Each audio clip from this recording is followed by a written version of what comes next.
안녕하세요. 오늘 형사법 2023년도 해경 간부 시험 문제 40번 문제를 풀랍니다. 드디어 해경 간부 시험 문제 마지막 문제네요. 여러분들 형법 드디어 마지막 문제입니다. 정말 긴 그런 문제였어요. 경찰 간부에 이어서 해경 간부까지 이렇게 아주 기나긴 문제 행렬이었는데 오늘 드디어 마무리가 되네요. 여러분들 고생 많으셨고 다음 시간에는 이제 2023년도 경찰 2차 문제를 풀어나갈 겁니다. 그래서 해경 간부 시험 문제 마지막 문제 같은 깔끔하게 잘 맞추고 마무리하도록 하겠습니다. 오늘은 형법 강론 중에서 명예훼손죄와 관련된 문제가 마지막 문제로 나왔네요. 답이 그냥 바로 보이는 문제입니다. 이렇게 어렵지 않고 여러분들이 많이 봤던 그런 문제들이라서 뭐 선지나 이런 것들도 어려운 게 없고요. 그래서 뭐 대부분 다 맞추셨을 것 같아요. 많이 틀릴 만한 문제는 아닌 것 같습니다. 하지만 어쨌든 기출 문제에 나왔다는 것 자체가 되게 의미가 있는 거니까 기출 문제에 나온 판례들은 제가 일전에도 말씀드렸지만 좀 체크를 잘 해두세요. 요즘에는 뭐 이렇게 교재에 보면 다 언제 출제가 되는지 이렇게 표기가 되어 있는데 그 표기가 그렇게 뭐 어떤 의미가 있다기보다는 그만큼 집중하게 되잖아요. 그리고 그 표기가 많을수록 이렇게 많이 출제되는 판례구나 알 수 있잖아요, 그죠? 그래서 기출 판례들을 이렇게 체크하는 방식의 뭐 시중 교재들의 어떤 그런 패턴들은 뭐 맞는 좋은 패턴인 것 같아요. 더 집중하게 되더라고요, 그 문제. 과거에 제가 공부할 때만 해도 기본서에 이렇게 기출문제 표시는 잘 안 했던 것 같은데 의미가 있는 것 같아요, 나름. 다만 이제 너무 오래된 뭐 10년 전 것까지 다 표기가 돼 있으면 좀 지저분하죠. 한 5년 정도 앞뒤로 한 5년 정도 앞뒤로는 아니겠군요. 오늘 출제됐으니까 출제된 뭐 만약에 올해 이제 시중에 출간된 책이라면 그 뒤로 해서 한 5년치 뭐 아니면 한 3년치 정도 그렇게 표기가 돼 있으면 굉장히 좀 집중할 수 있는 것 같아요. 그 문제에 있어서 풀 때, 그 교재를 공부할 때. 그래서 여러분들도 기출문제 이렇게 나온 것들을 만약에 표시가 안 돼 있으면 체크를 좀 해두세요.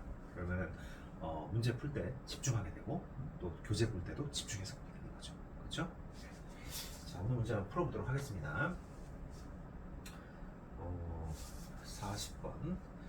자, 명예훼손죄에 관한 설명으로 가장 옳지 않은 겁니다. 자, 첫 번째. 서울시민 또는 경기도민 등과 같은 막연한 표시에 의해서는 명예훼손죄를 구성하지 않지만, 맞죠? 네. 집합적 명사, 이렇게 집합명사를 쓴 경우에도 그것에 의해서 그 범위에 속하는 특정인을 가리키는 것이 명백해. 집합적 명사를 썼다 하더라도 이게 결국 어떤 A라는 특정한 사람을 지칭하는 케이스야. 이랬을 경우, 아니면 A, B, C, D를 지칭하는 거야. 예를 들어서 집합 명칭을 얘기했는데 그 집합 명칭 안에 A, B, C, D, E, F, G가 있는데 누가 봐도 이건 A, B, C야. 뭐 빨간 옷을 입은 사람들 이렇게 얘기를 했다면, 예를 들어서 뭐 빨간 옷, 노란 옷 이렇게 있는데 A, B, C가 빨간 옷, 그 다음에 D, F, G가 노란 옷을 입었다. 그러면 7명 중에 빨간 옷을 입은 사람들은 이라고 했으면 다 A, B, C의 명예를 훼손하는 거라고 누가 반박할 수가 없는 거잖아요. 명백한 거잖아요. 이런 거는 각자를 명예훼손한 거예요. 이게 되게 중요해요, 이 표현이. 각자의 명예를 훼손하는 행위가 있다 볼 수 있는 거예요. 즉 여러 개의 상상적 경험이 성립될 수 있는 거예요. 하나의 행위로 3명의 명예를 훼손시키는 거예요. 집합적 명칭을 사용했다 하더라도. 그렇죠? 그 다음 두 번째, 명예훼손죄가 성립하기 위해서는 사실적시가 있어야 돼요, 반드시.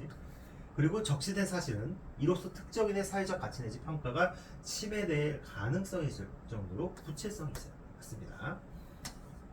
그 다음, 명예훼손죄에 있어서의 공연성은 불특정 또는 다수인이 인식할 수 있는 상태를 의미하므로 비록 개별적으로 한 사람에 대한 사실을 유포하더라도 이로부터 불특정 또는 다수인에게 전파 가능성 공연성 요건을 충족한다. 맞아요. 한 사람이라 하더라도 그 한 사람에 의해서 전파 가능하다면 공연성 요건이 인정되는 거예요.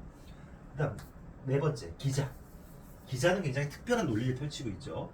기자를 통해 사실을 적시하는 경우에 기자가 취재를 한 상태에서 아직 기사화하여 보도하지 아니하는, 기사화하지 않았으면 기자한테 얘기했을 경우에 기자가 그걸 기사화하지 않았다면 전파 가능성이 없다고 보고 있어요. 조금 이상하죠. 아니 기사화를 했느냐 안 했냐가 중요한가요?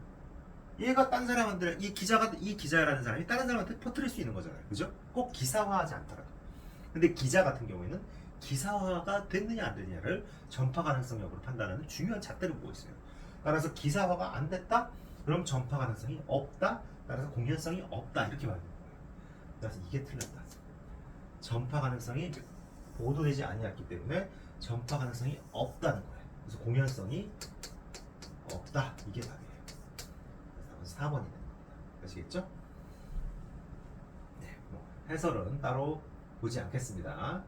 네, 당연한 내용들입니다. 하지만 판례들은 여러분들이 한 번씩 체크하고 이 지금 해경 간부까지는 여러분들이 좀 체크하기가 어려울 텐데 이제 경찰 2차부터는 제가 어쨌든 좀 이렇게 드리려고 합니다. 자료를.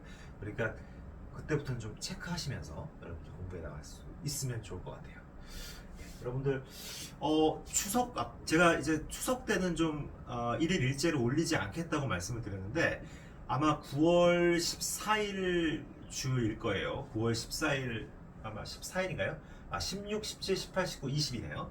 16, 17, 18, 19, 20. 제가 주말에는 일일 일제를 안 올리니까 16, 17, 18, 19, 20. 요 5일 동안은 업로드가 안 될 겁니다. 그래서 조금 쉬시고 이것도 뭐 꾸준히 보시는 분들은 또 조금 쉴 틈은 있어야 되잖아요. 그죠?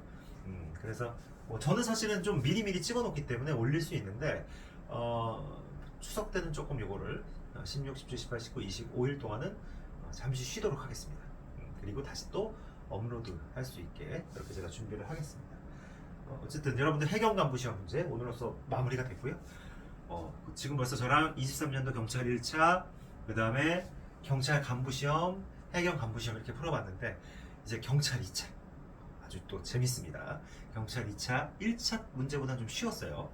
경찰 2차 문제 한번 풀어보고 조금 더 신선한 24년도 문제로 한번 넘어갈까 하는 생각하고 있어요.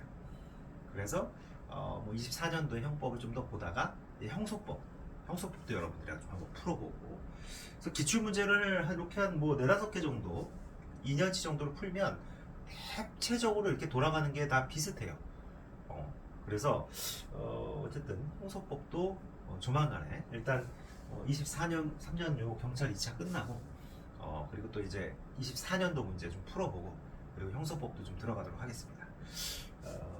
하여튼 뭐 지금은 일일 일제 형태로 제가 직업이 있다 보니까 하고 있는데 추후에는 좀 뭐 기본 강의도 여러분들이랑 좀 진행을 하고 뭐 어떤 테마 강의도 좀 해보고 여러 가지 계획은 있습니다. 하지만 일단은 일일 일제에 충실할 생각이니까요. 여러분들 뭐 하여튼 즐겁게 편안하게 재밌게 잘 따라와 주시면 감사하겠습니다. 수고 많으셨습니다. 감사합니다.